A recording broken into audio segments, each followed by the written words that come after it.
오늘 이 아침에 우리가 사도 요한이 쓴 요한 일서의 말씀을 읽었습니다. 요한 일서에 참 많이 등장하는 단어가 사랑입니다. 우리가 함께 읽었던 이 4장 전체만 놓고만 봐도 30번이 넘게 사랑이라고 하는 단어가 등장을 하죠. 그리고 사도 요한하면 우리가 알고 있는 그 닉네임이 있습니다. 보아 너게입니다. 그런데 그의 별명과 걸맞지 않게 사랑이라고 하는 단어를 굉장히 많이 강조하고 있고, 또 실제로 그 사도 요한의 후반기의 사역을 보면 마치 예수님의 사역의 모습을 보는 것과 같은 그런 사랑의 모습들이 참 많이 등장을 하죠. 여러분, 누가복음 9장 51절에서 56절에 보면은 이런 에피소드가 나옵니다. 예수님께서 승천하시기 위한 기한이 차가움을 예수님이 아시고 결심하십니다. 예루살렘으로 올라가시기 위해서 이제 발걸음을 옮기시게 되는데, 가는 길에 이 사마리아 성을 통해서 가야 했습니다. 그래서 사람을 보내서 이 사마리아 성을 통해 가려고 했지만 이 계획이 틀어지고 말았습니다. 왜냐하면 사마리아 사람들이 거절했기 때문이에요. 이때 사도 요한과 그의 형제 야고보가 이런 얘기를 합니다. 주여, 우리가 하늘로부터 불을 끌어당겨서 저들을 멸하여 버릴까요? 라는 이야기를 합니다. 쉽게 얘기하면, 주님, 저것들 그냥 하늘에서 불 끌어다가 다 태워버릴까요? 이러한 이야기를 사도 요한이 합니다. 그래서 사도 요한의 별명이 보아 너게입니다. 우레의 아들이라는 거예요. 여러분, 부드럽고 이렇게 좀 사랑이 많은 사람에게 우레의 아들이라는 별명 짓지를 않죠. 그만큼 사도 요한은 예수님을 통하여 완전히 변화되기 이전에 굉장히 거친 성격의 남자, 소위 짐승남이라고 할 수 있을까요? 이러한 성격의 남자였습니다. 부드럽고 사랑과는 거리가 먼 사람이었던 그가 어찌하여 시간이 흐르고 난 후에 이렇게 서로 사랑하라, 하나님은 사랑이시다, 우리는 하나님께 사랑에 속한 존재다라는 이야기를 이렇게 계속적으로 할 수 있을까요? 변화되었기 때문입니다. 여러분, 성경에도 보면 본문은 아니지만 4절과 6절에 이런 표현을 씁니다. 자녀들아, 너희는 하나님께 속하였고, 또 6절 말씀에 우리는 하나님께 속하였으니. 여러분, 하나님은 사랑이십니다. 사랑이신 그 하나님께 속하였기에 변화될 수밖에 없게 됩니다. 그리고 예배드리는 우리 모든 하나님의 자녀들의 우리의 중심에는 하나님의 성령이 우리 안에 내주하고 계십니다. 그러므로 사도 요한이 처음에는 거친 성격의 소유자였지만 시간이 지남에 따라 그는 예수님을 닮아가더라는 겁니다. 여러분, 우리는 누구를 닮아야 될까요? 예수님을 닮아가야 하는 공동체가 되어야 합니다. 여러분, 예수님을 믿은 시간이 10년, 20년, 평생 믿었다라고 하는데 여전히 그의 입에서 나오는 것은 예수 믿고 변화되기 전에 사도 요한처럼 저것들 하늘에서 불 끌어다가 그냥 튀겨 죽일까요? 라고 하는 이런 이야기가 나와서는 아니랄 것입니다. 서로 사랑하고 서로 이해하고 관용하고 용납하는 변화된 사도 요한의 모습이 우리들의 모습이 되어야 될 것입니다. 여러분, 오늘 성경 말씀을 보면서 저는 이러한 설교 제목이 떠올랐습니다. 바로 오늘 설교 제목처럼 여러분, 설교 제목 같이 한번 외쳐볼까요? 시작! 하나님이 우리를 사랑하셨습니다. 아멘. 옆에 분과 한번 인사해 보십시오. 하나님이 당신을 사랑하셨습니다. 하나님이 당신을 사랑하셨습니다. 아멘입니다. 가만히 봐. 이거 과거형이네. 그럼 과거에만 사랑했고 지금은 아니라는 얘기인가? 아닙니다. 하나님은 과거에 우리를 사랑하셨고 오늘도 사랑하십니다. 그리고 미래의 날까지도 사랑하시되 끝까지 우리를 사랑하여 주십니다. 그 하나님이 사도 요한과 함께 하셨기에 그는 변화되었습니다.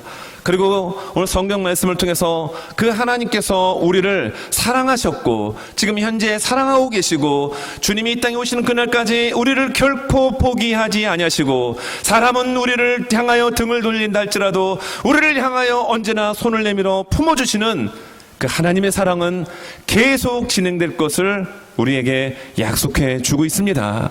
여러분, 먼저 우리가 하나님은 우리를 사랑하셨습니다라는 이런 주제를 가지고 말씀 전하고자 하는데요. 여러분, 말씀 7절에서 10절의 말씀입니다.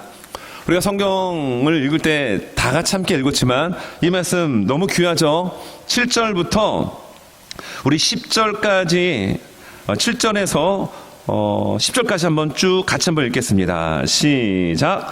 사랑하는 자들아, 우리가 서로 사랑하자. 사랑은 하나님께 속한 것이니 사랑하는 자마다 하나님으로부터 나서 하나님을 알고 사랑하지 아니하는 자는 하나님을 알지 못하나니 이는 하나님은 사랑이심이라. 하나님의 사랑이 우리에게 이렇게 나타난 바 되었으니 하나님이 자기의 독생자를 세상에 보내심은 그로 말미암아 우리를 살리려 하심이라. 사랑은 여기 있으니 우리가 하나님을 사랑한 것이 아니요 하나님이 우리를 사랑하사 우리 죄를 속하기 위하여 화목제물로 그 아들을 보내셨음이라. 아멘입니다. 우리가 먼저 하나님을 사랑한 것이 아닙니다. 죄 많았던 허물과 죄로 죽었던 우리를 하나님이 먼저 택하여 주셨고 우리를 먼저 사랑하여 주셨습니다. 그러면서 여러분 7절 말씀에 보면 사랑은 누구에게 속한 것이라고 말씀하고 있죠? 하나님께 속한 것이다 라고 말씀합니다. 오늘 본문에 앞서서 4절과 6절에 우리가 누구에게 속하였다라고 성경은 강조하고 있습니까? 하나님께 우리가 속하였다라고 말씀합니다. 그리고 본문 7절에서는 그 사랑이 하나님께 속하였다라고 말씀하고 있죠. 그리고 여러분 8절은 바로 그 하나님은 누구시라고 우리에게 말씀합니까? 사랑이심이니라. 아멘입니다. 여러분 하나님은 사랑이십니다. 사랑이라고 하는 어떤 단어를 우리가 이미지화하고 지식적으로만 아는 사랑이 아니라 내 삶 가운데 찾아와 주셔서 나를 붙잡아 주시고 나의 등 뒤에서 밀어주시는 그 하나님을 경험했을 때 우리는 이렇게 고백합니다. 하나님은 사랑이십니다. 그 하나님께서 우리를 사랑하여 주셨고 지금 이 시간 가운데도 우리를 사랑해 주십니다. 여러분 우리는 각자의 부모님들이 계십니다. 그래서 부모님들을 통하여 우리는 이 땅에 태어납니다. 누구나가 그것을 경험합니다. 그리고 우리 예수 믿는 사람들은 예수를 믿는 믿음으로 하나님의 자녀로 태어나는 거듭남의 중생의 경험이 또 한 번 있게 됩니다. 여러분 이 세상에서 가장 큰 사랑을 이야기할 때 어머니를 빼놓고 우리는 이야기할 수 없을 것입니다. 주중에 햄버거를 좀 사다가 점심에 그 월요일이었어요. 지난 월요일날 햄버거를 사다가 집에서 이렇게 먹는데 아내가 갑자기 그런 얘기를 하더라고요.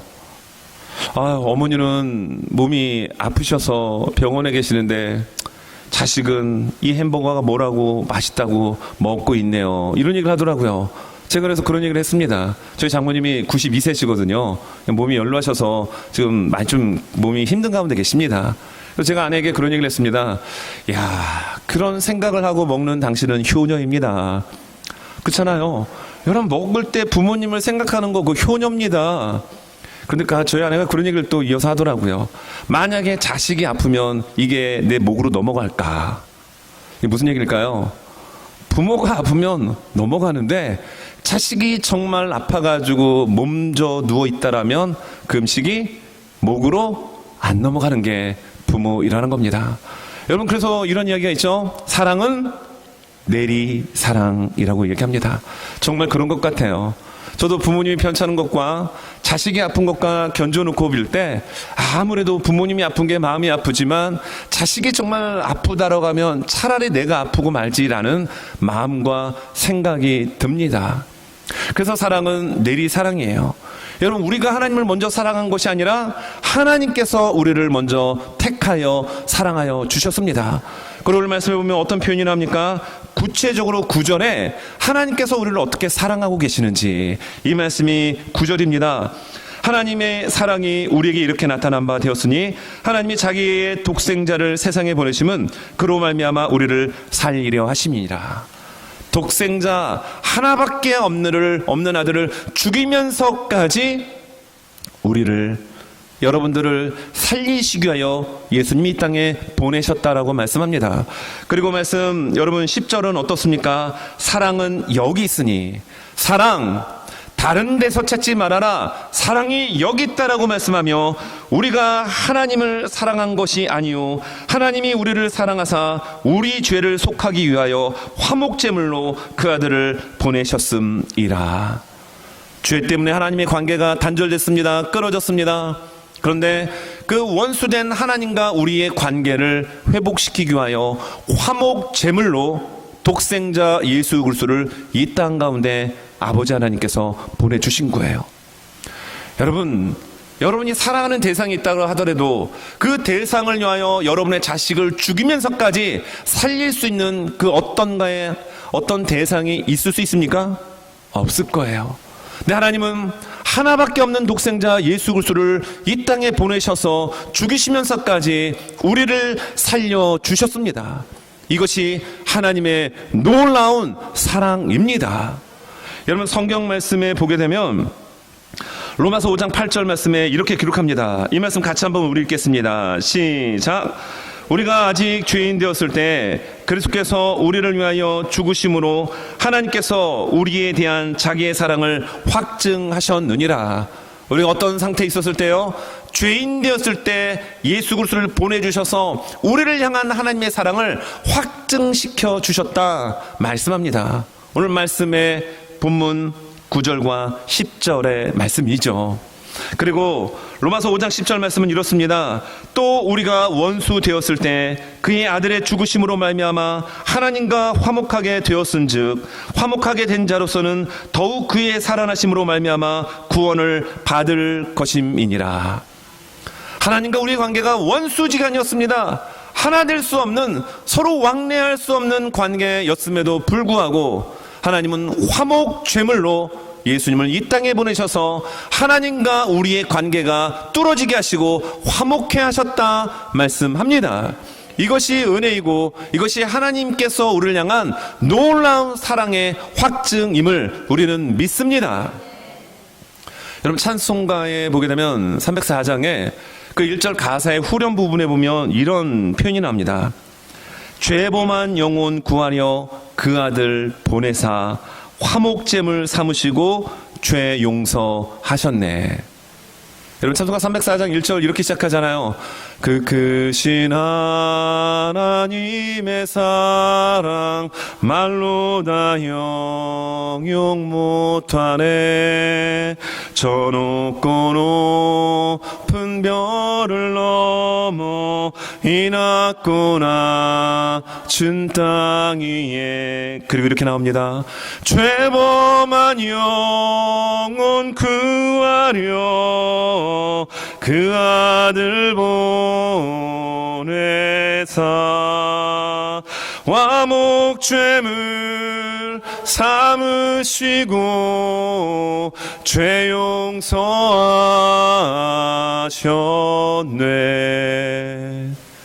여러분 믿으십니까?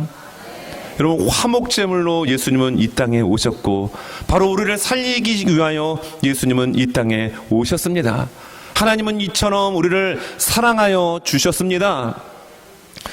여러분 이번 한 주간 이제 수요일부터 사순절이 시작이 됩니다. 40일 동안 우리는 사순절의 기간을 지내게 될 거예요. 광고 시간에도 말씀드렸던 것처럼 저희 교회가 4년 동안 마태복음부터 구약 말라기까지 전 교회 모든 성도분들이 참여를 하면서 성경을 필사를 한 책이, 이렇게 두꺼운 책이 지금 4권 제 사무실에 비치되어 있습니다. 그래서 이번 사순절 기간에는 특별히 사복음서, 마태, 마가, 누가, 요한복음, 예수님의 행적을 기록하고 있는 사복음서를 좀 깊이 있게 묵상하고, 그리고 수요예배는 느헤미야를 잠시 접어두고 이 사복음서에 맞춰 6주간 말씀을 전하려고 합니다. 여러분 예수님의 그 십자가의 죽으심의 은혜는 여러분 우리가 예수님 처음 믿었을 때만 한번 느끼는 감흥으로 끝나서는 안 됩니다. 오늘 매일매일 살아가는 우리의 삶의 동력의 근원은 예수 그리스도의 십자가의 죽으심과 그 은혜여야 됩니다. 그래야 하나님의 사랑을 날마다 우리가 경험하며 살아갈 수 있게 됩니다. 저 중에 어떤 분과 이야기를 하면서 그분이 이런 말씀하셨습니다. 성경을 마태복음부터 쭉 읽어나가고 있는데 마태복음 27장 27절 이하를 쭉 읽는데 갑자기 눈물이 나오더라는 거예요. 그러면서 주님께서 마음에 감동 주시기를 내가 너를 위하여 죽었다 라는 그 내면의 음성과 감동이 밀려오는데 막 눈물이 나서 어찌할 수 없었던 그 감동을 이야기하시는데, 그 이야기를 하시는 그분의 눈가에 이슬이 맺혀 있었어요. 여러분, 마태복음 27장 27절 이하의 내용은 청도 군병들이 예수님을 관정으로 끌고 들어가서 애워싸고 옷을 벗기고 붉은 홍포를 입힙니다. 그리고 유대인의 왕이여라고 하며 희롱합니다. 조롱합니다. 그리고 침 뱉고 갈대로 그 예수님의 머리를 내리치는 장면입니다. 예수님께서 왜 침뱉음을 당하고 갈대로 머리를 맞으셔야 됐고 그런 수치와 희롱을 당하셔야 했습니까? 바로 우리를 죄에서 살려주시고 구원해 주시기 위함이었습니다. 그래서 그분의 그 이야기를 하시는 가운데 눈가에 그냥 눈물이 이렇게 맺힌 모습을 보면서 저도 참 많은 감동을 받았습니다. 그래서 제가 그분에게 그런 얘기를 했습니다. 정말 중요한 것을 깨달으셨습니다. 그분이 그런 얘기를 하셨습니다. 예수님의 십자가 이런 거 많이 들었지만 그냥 여기에만 머물렀는데 성경 말씀을 읽으면서 그 주님의 죽으심이 정말 나의 죽음인 것이 확 다가왔음을 그렇게 표현을 하면서 저 또한 은혜를 받았습니다. 여러분, 하나님의 사랑은 십자가로 증명됩니다. 여러분, 성경의 말씀을 만약에 꽉 짠다라고 한다면 무슨 단어가 나올까요? 사랑입니다. 사랑이라는 단어가 나올 것입니다. 그 사랑은 무엇으로 우리에게 증명이 되어지고 증거되어집니까? 십자가를 통하여 증거되어집니다. 근데 그 십자가에 달려 돌아가신 분이 누구십니까? 예수 그리스도입니다. 그러므로 성경의 열쇠는 예수님이십니다. 예수님이에요. 사랑 이꼴 예수님이심을 우리는 잊지 말아야 합니다. 여러분, 하나님은 우리를 사랑해 주셨습니다. 예수님이 십자가에 죽으심으로, 단번에 죽으심으로 우리를 죄와 사망에서 건져 주셨습니다. 우리가 삶의 자리에 어렵고 힘들 순간순간마다 주님은 여러분들의 손을 붙잡고 계심을 잊지 않는 우리 모두가 되실 수 있기를 예수님의 이름으로 축원합니다. 자, 그러면 두 번째로 하나님은 우리를 사랑해 주셨다라고 한다면 오늘 성경은 또 우리에게 무엇을 요구하고 계실까요? 그것은 바로 두 번째로 서로 사랑해야 된다라는 겁니다. 여러분, 사랑은 일방적이기보다는 쌍방이 돼야 돼요. 서로 주고받고 되어야 합니다. 자, 오늘 말씀 7절 11절 그리고 본문은 아니지만 12절 말씀을 보면 이렇게 나옵니다. 7절입니다. 사랑하는 자들아, 우리가 어떻게 하자고요? 서로 사랑하자. 그리고 오늘 말씀 11절입니다. 사랑하는 자들아, 하나님이 이같이 우리를 사랑하셨은즉 우리도 서로 사랑하는 것이 마땅하도다. 그리고 본문은 아니지만 12절, 어느 때나 하나님을 본 사람이 없으되 만일 우리가 서로 사랑하면 하나님이 우리 안에 거하시고 그의 사랑이 우리 안에 온전히 이루어지느니라 라고 하면서 13절에 성령에 대한 이야기를 합니다. 우리 안에는 하나님의 성령이 계십니다. 여러분, 예수님을 믿는 사람, 예수님을 영접한 사람에게는 하나님의 영인, 예수 그리스도의 영인 성령이 우리 안에 내주하고 계십니다. 성령이 계시기 때문에 하나님의 사랑이 하나님께 속하였기에, 또한 우리는 하나님께 속하였기에 서로 사랑하라라고 말씀하고 있습니다. 호세 카레라스라고 하는 분이 계시죠? 이분은 아주 유명한 그 성악가입니다. 이분이 라보엠이라는 오페라를 공연하다가 41살의 나이에 쓰러졌습니다. 병원으로 급히 이송을 해서 검진을 해본 결과 백혈병이 판명이 되고 말았습니다. 그래서 한 1년 반 동안의 치료를 통하여 그가 기적적으로 회복이 되었어요. 그런데 그가 쓰러지고 난 후 백혈병이라는 사실을 알았을 때 마치 구약의 왕이었던 히스기야처럼 하나님 앞에 간절하게 기도합니다. 하나님, 저를 살려주시면 하나님의 영광을 위하여 살겠습니다. 그래서 그 기도의 응답으로 그가 정말 기적적으로 살아났습니다. 살아나고 난 다음에 그가 했던 것은 그의 재산을 팔아서 백혈병을 치료할 수 있는 센터를 짓고, 그리고 그가 다짐을 합니다. 두 가지입니다. 내가 아닌 다른 사람을 위하고 생각하는 인생을 살겠습니다. 또 하나는 하나님의 영광을 위하여 살겠습니다라고 하는 위대한 다짐과 결단을 하게 됩니다. 여러분, 그가 그 많은 재산을 팔아서 왜 백혈병을 연구하는 그러한 센터를 지어서 그 재산 모든 것을 쏟아부을 수 있었을까요? 하나님의 사랑을 경험했기 때문입니다. 하나님의 은혜를 맛보았기 때문에 하나님의 은혜로 내가 이렇게 기적적으로 치료되었다라면 정말로 이러한 고통 가운데 죽어가는 많은 우리 주변의 사람들, 이웃들을 위하여 내가 무엇을 할 수 있을 것인가? 그가 할 수 있던 일이 센터를 세우는 일이었다라는 겁니다. 여러분, 설교를 우리가 들으면서 말씀 앞에 우리는 서로 사랑해야 합니다. 그런데 여러분, 호세 카레나스처럼 재산을 다 팔아가지고 무슨 센터를 짓고 뭐 위원회를 만들고 하는 일은 이거는 거의 어려운 일입니다. 그러면 우리가 신앙생활을 하고 믿음 생활을 하는 가운데 어떻게 서로 여러분 사랑하며 살 수 있을까요? 여러분, 서로를 대할 때 아름다운 은혜로운 말들을 좀 많이 하시기 바랍니다. 예, 보통 이렇게 교회 안에 이렇게 보게 되면 어떤 일들을 하다 보면은요, 큰 소리가 나오나요? 안 나오나요? 나와요? 안 나와요? 나오죠. 예, 아주 메조 소프라노급의 소리가 끼야! 막 이렇게 가끔 저기서 막 들릴 때가 있습니다. 있어요, 사실. 왜입니까? 아무리 하나님의 일을 한다 하더라도 큰 소리는 나올 수 있습니다. 왜냐하면 교회는 교도소와 같은 곳이기 때문에 그래요. 여러분, 교도소는 누가 들어갑니까? 죄인들이 들어가는 곳입니다. 우린 다 죄인이에요. 그리고 또 병원입니다. 병원은 누가 입원하죠? 환자가 입원합니다. 제가 만약에 환자복 입고 싶다고 싶어가지고 인근에 있는 병원에 가서 저 좀 입원해 주세요 그러면은 의사 선생님이 아이고 상태가 안 좋아 보이는군요 하고 환자복 입히고 입원시켜 줍니까? 안 그렇잖아요. 미국 병원 시스템이 병원 가서 치료받고 입원하려면은 얼마나 힘듭니까? 병원, 진짜 몸이 아픈 환자만이 입원할 수 있는 곳입니다. 그런데 교회가 바로 병원이라는 겁니다. 불완전합니다. 다 부족합니다. 연약한 단점들이 무수히 우리에게 있을 수 있습니다. 그래서 여러분, 우리는 말을 할 때 여러분, 소금을 치듯 은혜의 그런 양념을 섞어서 은혜로운 말, 사랑의 말을 할 수 있는 우리 모두가 되어야 합니다.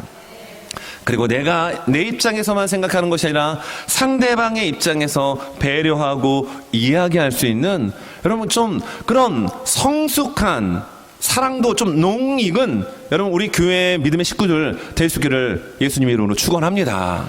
가끔 이렇게 있다 보면은 막 진짜 뭐 소리가 들리는 경우가 있어요. 그러면 저는 기도합니다. 주님, 저 음성이 변하여 찬송의 소리가 되게 하시고 상대를 배려하고 품을 수 있는 목소리가 되게 해주십시오 라고 기도를 합니다. 근데 대부분 뭐 저희 교회는 큰 소리는 나지는 않아요. 왜냐하면 모두가 성숙한 분들이기 때문입니다. 뒷동네는 아멘이 안 나오는 거 보니까 성숙한 분들은 앞에 다 몰려있는 것 같습니다. 우리 교회는 성숙한 분들이기 때문에 은혜의 양념을 섞어 은혜의 말을 할 수 있는 모두가 된 줄 믿습니다. 여러분, 사랑은 사실 말로 표현이 돼요. 내가 상대를 사랑하고 그런다는 것을 말로 표현하지 않으면요, 알 수가 없습니다. 여러분, 호세 카레나스가 여러분, 그가 41살에 오페라 극장에서 쓰러지지 않았다라면, 그리고 백혈병의 그런 투병 과정을 경험하지 않았다면 그 상대방의 아픔과 고통을 이해할 수 있었을까요? 절대 이해하기가 쉽지 않았을 것입니다. 근데 그가 간증을 하며 다니는 곳곳마다 이런 얘기를 합니다. 질병도 축복이고 하나님의 은혜입니다. 여러분, 질병이 어떻게 축복입니까? 병에 걸렸지만 그걸 통하여 하나님의 사랑을 깨달은 겁니다. 하나님의 은혜를 깊이 알아간 것입니다. 그리고 나와 하나님과의 관계에서만 사랑이 아닌, 은혜가 아닌 내 주변에 있는 이웃들이 눈에 보였다라는 것입니다. 우리 교회는 사랑으로 하나 되어주는 교회가 되어야 합니다. 사랑의 온도, 특별히 추운 겨울철에는요, 사랑의 온도가 높아야 합니다. 그래서 누군가가 딱 교회 올 때마다 훈훈한, 따뜻한, 여러분, 히링을 뜨겁게 틀어서 따뜻한 게 아니라 여러분의 마음속에 계시는 성령님으로 말미암아 훈훈하고도 따뜻한 그런 사랑의 공동체가 될 수 있기를 간절히 원합니다. 여러분, 성경의 말씀 보면 로마서 13장 8절에서 10절에 이렇게 말씀하는데요. 자, 이 말씀도 우리 같이 한번 읽겠습니다. 시작. 피차 사랑의 빛 외에는 아무에게든지 아무 빛도 지지 말라. 남을 사랑하는 자는 율법을 다 이루었느니라. 간음하지 말라, 살인하지 말라, 도둑질하지 말라, 탐내지 말라 한 것과 그 외에 다른 계명이 있을지라도 내 이웃을 내 자신과 같이 사랑하신 그 말씀 가운데 다 들었느니라. 사랑은 이웃에게 악을 행하지 아니하나니 그러므로 사랑은 율법의 완성이니라. 아멘입니다. 여러분, 예수님이 이 땅에 오셔서 율법을 펴러 오신 것이 아니라 율법을 완성하러 오셨다라고 이야기하셨습니다. 그 율법의 완성을 무엇으로 이루셨죠? 사랑이었습니다. 말씀을 시작하면서 사도 요한의 별명 보아너게를 이야기하며 누가복음 9장 51절에서 56절에 한 이야기의 토막을 말씀드렸습니다. 그때 이 사도 요한과 야고보가 하늘에 불을 끌어당겨서 저들을 멸하리까 라고 했을 때 예수님이 그래라 라고 말씀하셨습니까? 아닙니다. 성경은 그들을 꾸짖으셨습니다. 그리고 피곤하고 좀 힘들어도 돌아서 다른 동네로 가셨다라는 거예요. 예수님이 그 율법의 완성을 이룰 수 있었던 것은 사랑이었습니다. 근데 바울은 오늘 로마서를 통하여 우리에게 가르쳐 줍니다. 율법의 완성이 무엇이라고요? 서로 사랑하는 것. 예수님께서 요한복음 13장에서 다락방 담화를 시작하시며 제자들의 발을 씻기십니다. 그리고 그 후반부에 새 계명을 너희에게 주노니 너희가 서로 사랑하라. 여러분 안에 예수님 계십니까? 여러분의 성령님 계십니까? 그러면 사랑하라는 것입니다. 그 사랑이 율법의 완성을 만든다라고 성경 말씀하고 있는 거예요. 여러분, 오늘 성경 본문 바로 앞장을 한 장 넘겨서 3장을 한번 보게 되면 이런 표현들이 나옵니다. 자, 18절. 자녀들아, 우리가 말과 혀로만 사랑하지 말고 행함과 진실함으로 하자 라고 말씀하면서 23절, 24절, 여러분 성경 다 피셨죠? 같이 한번 읽겠습니다. 그의 계명은 이것이니 곧 그 아들 예수 그리스도의 이름을 믿고 그가 우리에게 주신 계명대로 서로 사랑할 것이니라. 그의 계명을 지키는 자는 주 안에 거하고 주는 그의 안에 거하시나니 우리에게 주신 성령으로 말미암아 그가 우리 안에 거하시는 줄을 우리가 아느니라. 아멘. 그가 주신 계명 간단합니다. 예수 잘 믿고 서로 사랑하라는 겁니다. 그런데 우리 안에 누가 계시더라고요? 성령 계시다라는 겁니다. 더 쉽게 말하면 성령 충만하면 사랑하게 됩니다. 이 이야기 해주고 있는 겁니다.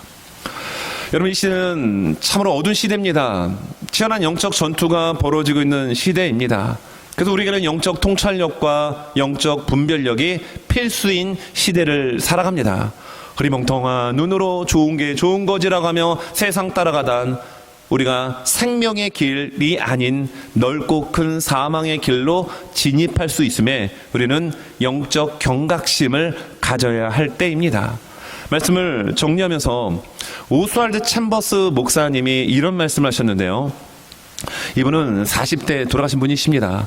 굉장히 정말 영적 통찰력 있는 깊이 있는 책들을 좀 많이 쓰신 분이에요. 나중에 이렇게 편집해서 만든 책인데 주님은 나의 최고봉이라는 등 이런 많은 책을 통해서 우리에게 정말 믿음이 무엇인지 이 세상을 살아갈 때 어떻게 살아가야 되는지에 대한 신앙의 이정표 나침판을 참 많이 제시해주는 분인데요. 이렇게 말씀합니다. 모든 사람은 각각 영적 전쟁을 치러야 합니다. 이해할 수 없는 상황, 모순되어 보이는 모든 상황 속에도 하나님은 사랑이시라는 것을 믿어야 합니다. 그리스도인에게 가장 중요한 것은 어떠한 상황에서든지 하나님의 사랑을 믿고 하나님을 향한 완벽한 신뢰를 유지하는 것입니다. 여러분, 하나님은 사랑이십니다. 그 하나님이 우리를 사랑하여 주십니다. 그 하나님에 대한 신뢰가 견고하다면 아무리 우리 앞에 거대한 쓰나미가 밀려온다 할지라도 우리는 넘어지지 않을 것입니다. 주님의 그 사랑의 손이 우리를 견고하게 붙잡아 주시기 때문입니다. 하나님은 우리를 사랑해 주셨습니다. 그리고 이 시간 사랑해 주십니다. 그리고 사랑하시되 끝까지 미래 어느 날까지 주님 앞에 서는 그날까지 우리를 사랑하여 주십니다. 그리고 그 사랑이 우리 안에 있기에 성령님이 우리 안에 내주어 계시기에 그 성령님을 통하여 주님의 그 사랑 여러분 가둬두지 않고 여러분 흘려보낼 수 있는 서로 사랑할 수 있는 배려할 수 있는 우리 모두가 될 수 있기를 원합니다. 여러분 사랑장 하면 무슨 장이 떠오르죠? 고린도전서 13장이 떠오르죠? 그런데 오늘 성경 말씀도 보게 되면 여러분 사랑이라는 단어가 30번 넘게 나옵니다. 이 짧은 장 가운데 사랑이라는 단어가 30번 나온다는 얘기 무슨 얘기죠? 그만큼 사랑을 강조한다라는 겁니다. 다시 말하면 고린도전서 13장만 사랑의 장이 아니라 바로 요한일서 4장 또한 사랑의 장이 될 수 있습니다. 우리의 마음에 예수님이 계십니다. 성령님 계십니다. 그러면 그 성령님을 통하여 진하게 우러나오는 주님의 사랑을 여러분 이렇게 정말 보낼 수 있는 저와 우리 모두가 될 수 있기를 예수님의 이름으로 축원합니다.